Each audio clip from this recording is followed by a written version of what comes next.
Dear students, welcome back to my YouTube channel College English Education। आ- आप Bihar board 12 के student हैं और आप अपना English text book pro section chapter number 4 I have a dream पढ़ रहे हैं। इस चैप्टर में हम लोग मार्टिन लूथर किंग जूनियर के द्वारा दिया गया भाषण आई हैव अ ड्रीम का लाइन बाय लाइन हिंदी में एक्सप्लेन करेंगे और चैप्टर को भली भांति पूर्ण रूप से समझने की कोशिश करेंगे। आशा करते हैं कि यह चैप्टर आज का क्लास आपके आगामी एग्जामिनेशन के लिए फलदायी होगा, सार्थक होगा। इस चैप्टर के अध्ययन से आप इससे रिलेटेड जो भी ऑब्जेक्टिव क्वेश्चन होंगे, शॉर्ट क्वेश्चन होंगे, लॉन्ग क्वेश्चन होंगे, उसके आंसर आप बड़ी आसानी से बना सकते हैं। चैप्टर पढ़ने से पहले हम लोग राइटर जो स्पीकर हैं मार्टिन लूथर किंग जूनियर, इनके बारे में संक्षिप्त अध्ययन करेंगे। Martin Luther King Junior 1929 to 1968। Martin Luther King Junior का जन्म 1929 ईस्वी में और मृत्यु 1968 ईस्वी में हुआ। ए बैप्टिस्ट मिनिस्टर बाय ट्रेनिंग, प्रशिक्षण के द्वारा यह बैप्टिस्ट मंत्री थे, मिनिस्टर थे। ये जो आप बैप्टिस्ट देख रहे हैं, यह चर्च के अंतर्गत बपतिस्मा का एक सेक्शन होता है क्रिश्चियनों का, जिसका ये मिनिस्ट्री संभाल रहे थे। Became a civil right activist early in his career.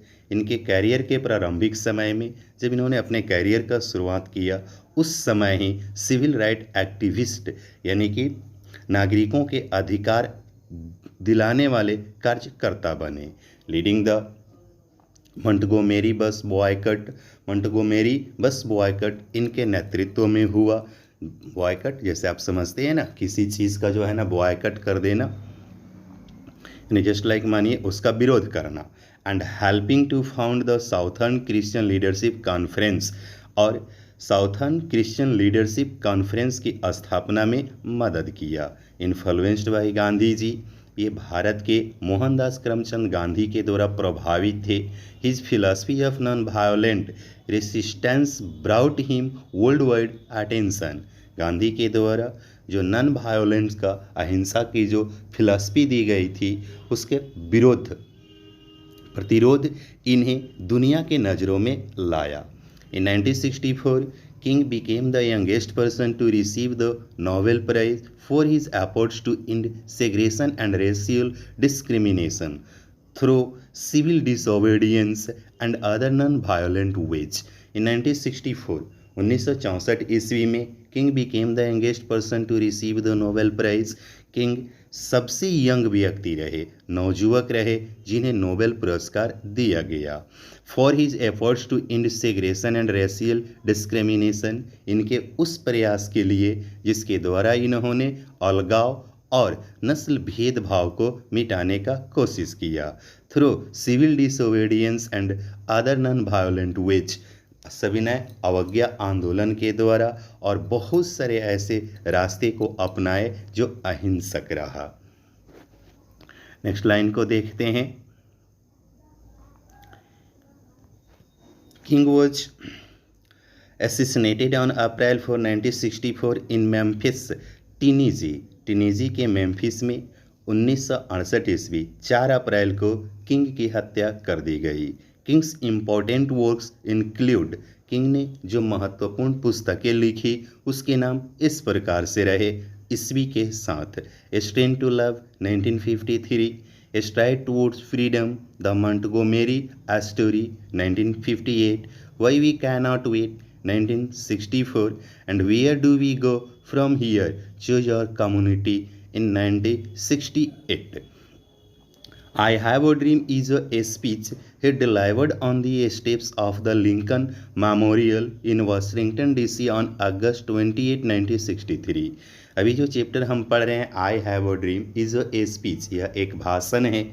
he delivered on the steps of the Lincoln Memorial in Washington DC on August 28, 1963, जो 28 अगस्त 1963 ईस्वी को Lincoln Memorial hall Washington DC में दिया गया। Here he speaks about his dream of seeing Alabama as a developed state.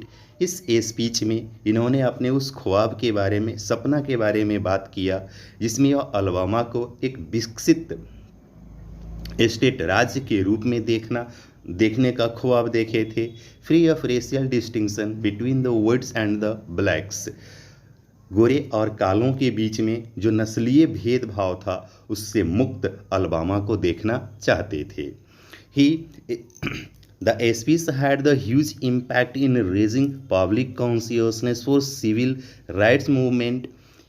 The speech had the huge impact, इनका यह भाषण बहुत बड़ा प्रभाव छोड़ा इन रेजिंग पब्लिक कॉन्शियसनेस, लोगों की चेतना को जगाने के लिए, फॉर सिविल राइट्स, ताकि नागरिकों के अधिकार के लिए, movement and in establishing King as one of the greatest orators in American history, और साथ ही साथ किंग को अमेरिका के इतिहास में सबसे महान वक्ताओं में एक शामिल करने में, इस्टेब्लिश करने में इनका मदद किया। तो यहाँ आपने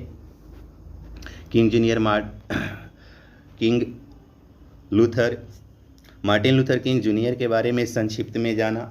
इन्होंने अपने भाषण से गोरे और कालों के बीच में जो विवाद थी, जो नफरत, जो दीवार थी अमेरिका सोसाइटी के अंतर्गत, उसे मिटाने का कोशिश किया। दुनिया भर के लोगों को संदेश दिया कि मानव का अधिकार क्या है और क्या होना चाहिए। तो अभी हम लोग चैप्टर को शुरू करते हैं।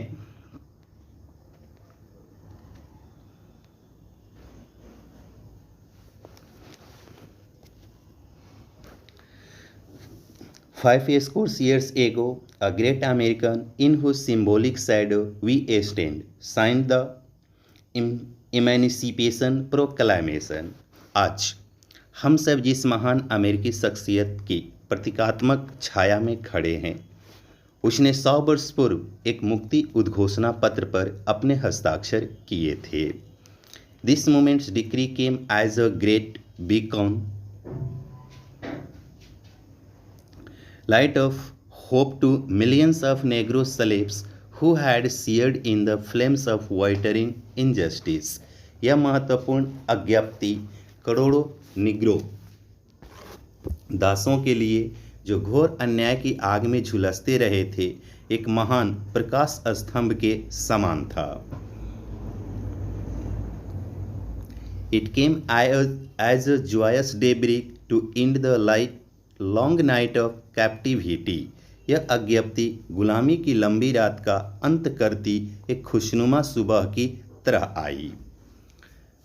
But 100 years later we must face the tragic fact that the Negro is still not free. 100 years later the life of the Negro is still sadly crippled by the manacles of segregation and chains of discrimination. लेकिन 100 वर्ष बाद हमें इस त्रासदी तथ्य से रूबरू होना चाहिए कि निग्रो लोग अभी भी आज़ाद नहीं हुए हैं। 100 years later, the life of the Negro is still sadly crippled by the manacles of segregation and chain of discrimination. 100 वर्ष बाद भी एक निग्रों का जीवन दुर्भाग्य से अलगाव और भेदभाव की जंजीरों से बंधा हुआ है। 100 years later, the Negro lives on a lonely island of poverty in the midst of a vast ocean of material prosperity. 100 साल बाद एक निग्रो भौतिक समृद्धि के सागर के बीच विपन्नता के निर्जन टापू पर जीवन व्यतीत कर रहा है। 100 years later, the Negro is still languishing in the corners of American society and find himself an exile in his own land. 100 साल बाद यह निग्रो अमेरिकी समाज के हाशिए पर हाथ पांव मार रहा है और देख रहा है कि वह अपनी ही धरती पर, अपने ही देश में निर्वासन भुगत रहा है, वनवास के भांति अपने जीवन को व्यतीत कर रहा है।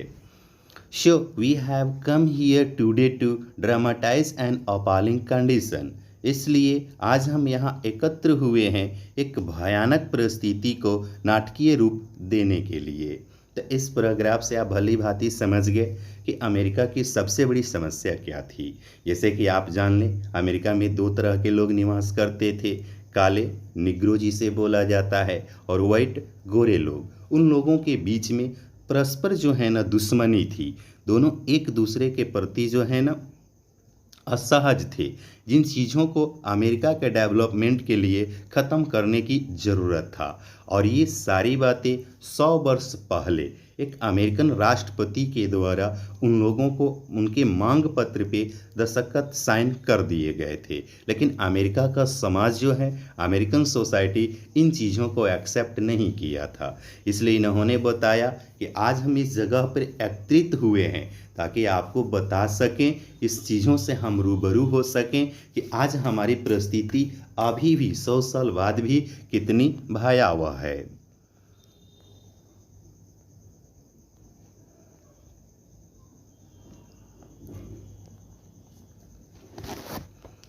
It is obvious today that America has defaulted on his promissory note insofar as her citizens of color are concerned।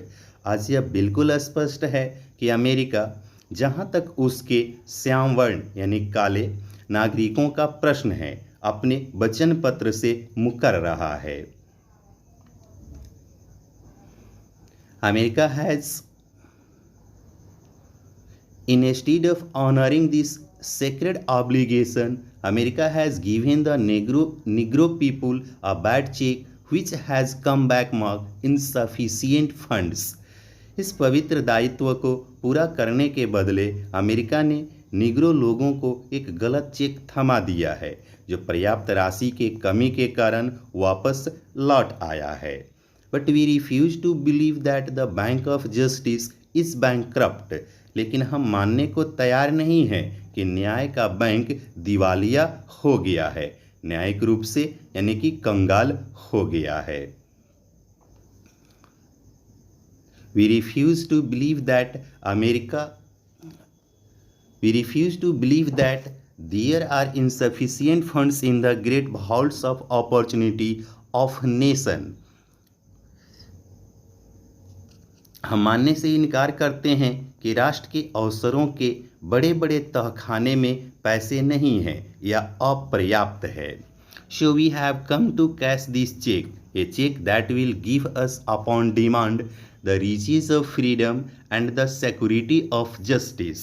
इसलिए हम यह चेक भुनाने आए हैं, एक चेक जो मांगने पर स्वतंत्र रूप से धनराशि तथा न्याय की सुरक्षा हमें दिलवाएगा। We have also come to this hallowed spot to remind America of the fierce urgency of now। ये यहाँ इस पावन पवित्र स्थल पर इसलिए भी इकट्ठा हुए हैं कि पूरे अमेरिका को बताएं कि क्यों आज अभी इसकी तत्कालिक आवश्यकता आ पड़ी है। This is no time to engage in the luxury of cooling off or to take the tranquilizing drug of gradualism। यह समय आराम करने का नहीं है या सततवाद की नींद लाने वाली गोली खाने का। Now is the time to rise from the dark and desolate valley of segregation to the sunlit path of racial justice। यही समय है कि अलगाववाद की अंधेरी बियावान घाटी से निकलकर हम नस्लवादी न्याय के आलोकित पथ पर आगे बढ़ें। Now is the time to lift our nation from the quick stance of racial injustice to the solid rock of brotherhood। यही समय है कि हम अपने राष्ट्र को नस्लवादी न्याय के बालू पंख से उठाकर भाईचारे की ठोस चट्टान पर स्थापित करें। इस पैराग्राफ में हम लोगों ने देखा कि अमेरिकन सोसाइटी को एक संदेश दिया जाता है कि अब समय बदल चुका है और हमें बदल जाना चाहिए, क्योंकि अगर हम रेत के टीले के तरह रहेंगे तो थोड़ा हवा का एक झोंका भी हमें तितिर बितिर कर सकता है।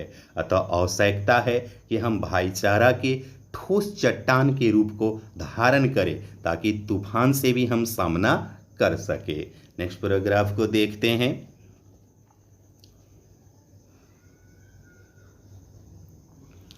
It would be fatal for the nation to overlook the urgency of the movement and to underestimate the determination of the Negro। एक निगरों के दृढ़ संकल्प को तवज्जो नहीं देना तथा समय यानी अवसर की नजाकत को नहीं समझना इस राष्ट्र के लिए घातक सिद्ध होगा। The sweltering summer of the Negroes' legitimate discontent will not pass until there is an invigorating autumn of freedom and equality। Negro लोगों की वाजिब नाराजगी की यह चिलचिलाती गर्मी तब तक नहीं जाएगी जब तक आज़ादी और बराबरी की स्फूर्तिदायक शरद ऋतु नहीं आ जाती।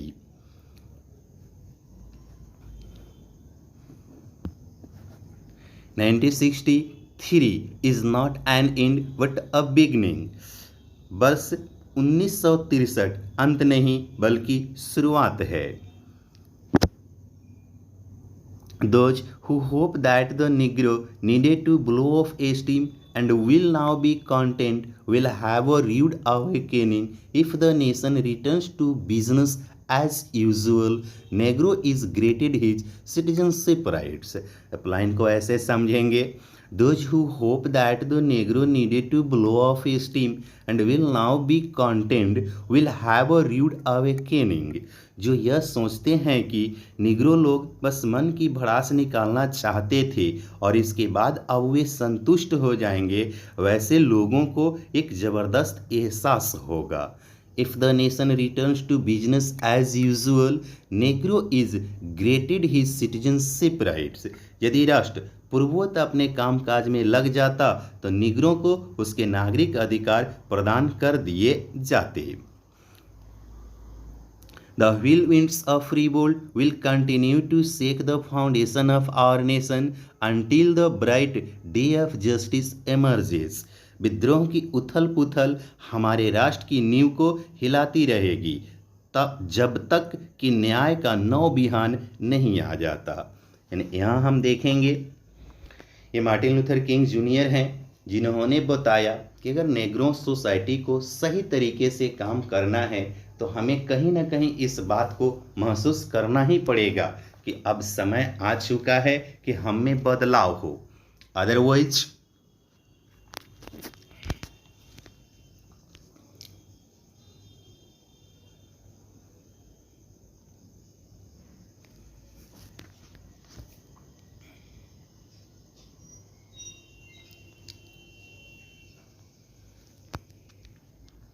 नेक्स्ट पैराग्राफ 5 को देखते हैं।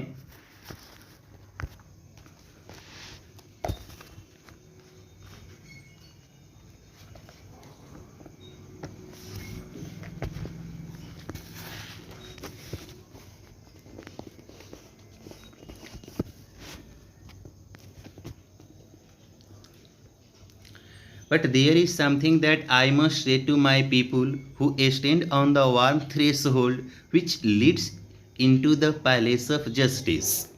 लेकिन मैं अपने लोगों से कुछ कहना चाहता हूँ जो कि आज एक ऐसी दहलीज पर खड़े हैं जो उन्हें न्याय के दरबार में ले जाता है। In the process of gaining our rightful place, we must not be guilty of wrongful deeds। अपने वाजिब स्थान को पाने के दरमियान हमें गलत काम नहीं करने चाहिए। Let us not seek to satisfy our thirst for freedom by drinking from the cup of bitterness and hatred।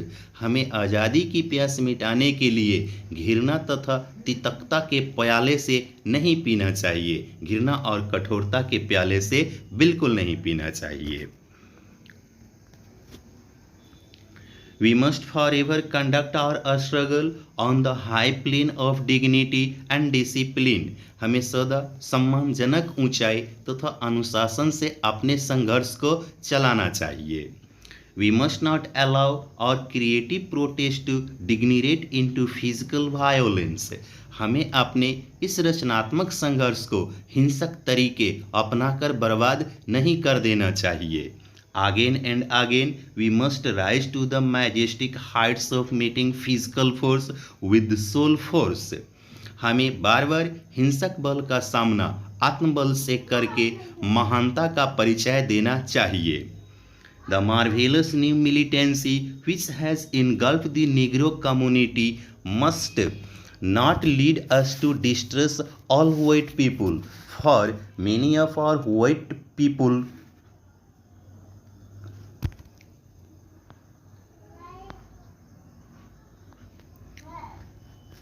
यहाँ तक हम लोगों ने देखा। The marvelous new militancy which has engulfed the Negro community, Negro जाति को जिस शानदार नई आक्रामकता ने ग्रस लिया है, यानी कुछ तो ऐसी चीज़ें हैं जो निग्रो लोगों को ग्रस लिया है। Not lead us to distrust all white people, उसके कारण सभी श्वेत वर्ण यानी गोरों लोगों पर शक नहीं करना चाहिए। For many of our white people, for many of our white brothers, as evidence by their presence here today, have come to realize that their destiny is tied up with our destiny and their freedom is inextricably bound to our freedom। क्योंकि यहाँ जो भी गोरे लोग खड़े हैं, क्योंकि हमारे कई श्वेत भाई यानी गोरे लोग उनकी सभा में उपस्थिति को देख लीजिए, यानी वे अपने प्रेजेंस से यह महसूस करने लगे हैं कि उनकी किस्मत हमारी किस्मत से जुड़ी हुई है और उनकी आज़ादी हमारी आज़ादी से। वी कैनॉट वॉक अलोन, हम अलग अलग नहीं चल सकते। अब तक हम लोगों ने पैराग्राफ 6 को देखा, जहाँ तक हम लोगों ने समझा कि गोरे, बहुत सारे ऐसे गोरे लोग हैं जो इस बात को भली भांति समझ रहे हैं कि अगर अमेरिकन सोसाइटी को बचाना हो तो आपसी भाईचारे की बहुत ज़्यादा आवश्यकता है। इसके बाद आप देख रहे हैं कुछ क्वेश्चन हैं जो ट्रू और फॉल्स में आपको आंसर देने होंगे। आप इस क्वेश्चन का स्वयं अध्ययन करें, आपको बात समझ में आ जाएगी। पैराग्राफ 7 को देख लिया जाए।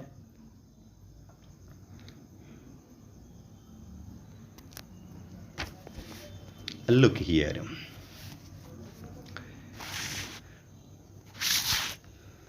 And as we work, we make the pledge that we shall always march ahead. चलते चलते हम संकल्प करते हैं कि हमें सदा आगे चलते रहना चाहिए। We cannot turn back. हम पीछे नहीं मुड़ सकते। There are those who are asking the devotees of civil rights, when will you be satisfied? कुछ लोग हैं जो पूछते हैं नागरिक अधिकारों के भक्तों से, तुम लोग कब संतुष्ट होंगे? We can never be satisfied as long as our bodies, heavy with the fatigue of travel, cannot gain lodging in the motels of the highways and the hotels of the cities। हम तब तक संतुष्ट नहीं होंगे जब तक कि हम चलने की थकान के बाद हाईवे के मोटलों तथा शहर के होटलों में ठहर नहीं सकते। We cannot be satisfied as long as the Negro basic mobility is from a smaller ghetto to a larger one। हम संतुष्ट नहीं हो सकते जब तक कि एक निगरों की सक्रियता बस एक छोटे घेरों से बड़े घेरों तक हो। We can never be satisfied as long as a Negro in Mississippi cannot vote and a Negro in New York believes that he has nothing for which to vote। जब तक कि एक निग्रो मिसिसिपी में vote न डाल सके या New York में एक निग्रो यह न माने कि उसके पास वोट देने के लिए कोई सुपात्र है, यानी किस काम के लिए क्यों वोट दें। No, we are not satisfied and will not be satisfied until justice rolls down like water and righteousness like a mighty stream।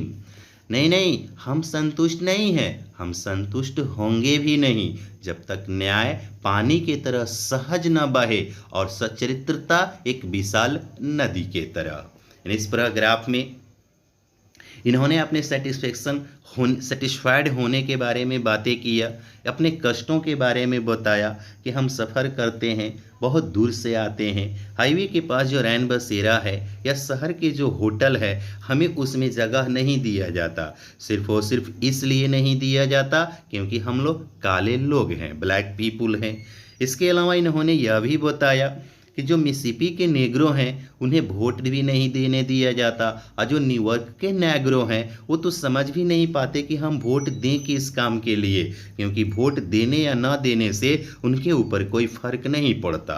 तो कुछ तो राइट हमें भी प्राप्त हो जिससे यह लगे कि अगर आप हमारी बातों को नहीं समझेंगे, नहीं सुनेंगे, तो हम अपना पसंद का सरकार चुन सकते हैं, बना सकते हैं। और इस बात को भी आप अच्छी तरीक़ा से जानेंगे। एक जनतंत्र देश में, यानी जहां डेमोक्रेसी सिस्टम काम करता हो, वहां पे आपका सबसे बड़ा अधिकार जो है वह वोट देने का अधिकार है। अतः गवर्नमेंट की कोई भी नीति अगर आपको खराब लगती हो, आपको वह असहज लगती हो, तो उस नीति के विरोध करने का तरीका यह बिल्कुल ना अपनाएं कि आप उस देश के संपत्ति को, संपदा को क्षति पहुंचाएं, वहाँ के सड़कों को तोड़ दें, वहाँ के बिल्डिंग्स को तोड़ दें, तरह तरह की आगजनी करें, तरह तरह के दंगा करें। ऐसे करने से हमारी और आपकी अपनी लॉस होगी। हमारे और आपके पास सबसे बहुमूल्य पावर, ताकत वोट का है। वक्त का इंतजार करें। अगर बुरा वक्त चल रहा है तो एक समय आएगा जिस समय हम खुद फैसला कर सकते हैं कि हमारे लिए बेहतर कौन है, और उस तरह के व्यक्ति को हम सत्ता पर बैठा सकते हैं। पैराग्राफ नेक्स्ट को देखते हैं।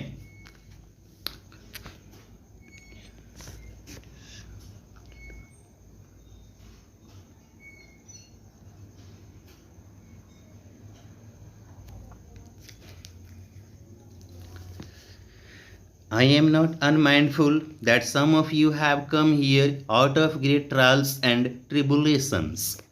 मैं जानता हूँ कि आप में से कुछ कई चुनौतियों तथा संकटों से गुजर कर यहाँ पहुँचे हैं। कुछ संकरे कैद खानों से अभी अभी आए हैं। Some of you have come fresh from narrow cells. Some of you have come from areas where your quest for freedom left you battered by the storms of persecutions and staggered by the winds of police brutality.